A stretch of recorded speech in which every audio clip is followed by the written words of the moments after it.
It's not just the speed. I mean, in the game in general, the practice is, they call it mother of the skill. Mm-hmm. So you just need to practice and practice and practice. Ladies and gentlemen, we're back with the Egyptian king, Mo Salah. And while he is super fast, he's so much more than just a pace merchant. So we decided to have a talk about how you improve as a striker with your touch and your movement.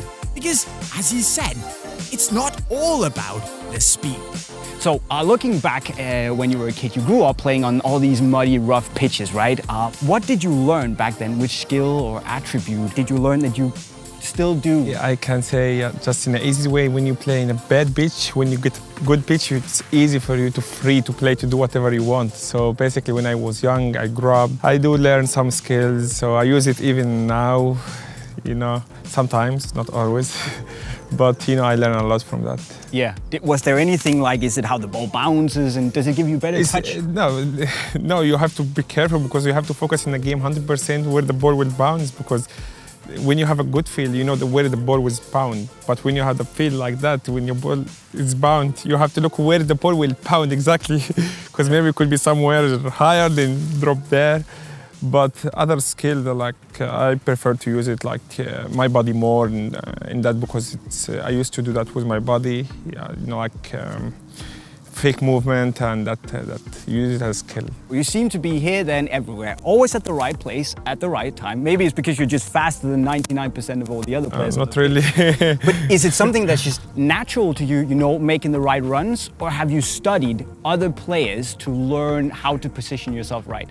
I think I do both. I mean, I do study other players, the other striker, the great strikers before, and I do study the opponent. And I do watch the game, how they play, where they should be, where they move, how they move, and where I should be. Also, I see my games, the one, for example, I played last game, a game before, we do have time for that, so I do study myself, so I see if I could be in a better position than that.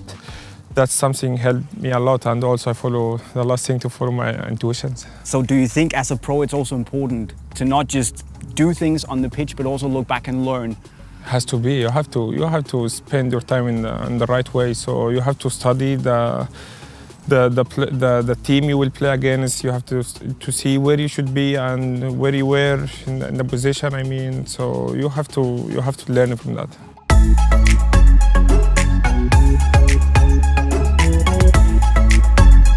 So what's the key advice you can give to all the young people watching there? How to improve speed like Mo Salah?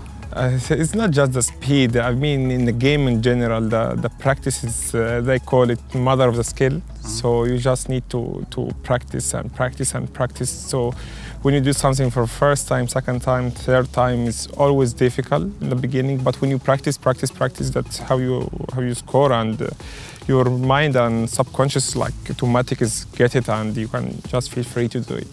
That's pretty good advice. Thank you so much, man. It's been a pleasure. Thank you. So being a dangerous modern striker isn't all about speed. Of course, pace is good, but hopefully Mo Salah's advice gave you a bit more insight into how a top-level striker thinks and how much even a guy with insane levels of speed like him actually spends preparing and training. Now, if you like Salah as much as I do after this interview and want to rock his X19 hardwired boots, remember to pick them up from unisportstore.com right now. And then also hit the subscribe button and ring the bell to get many more videos from us in the future. And with that, guys, we're signing off. Cheerio.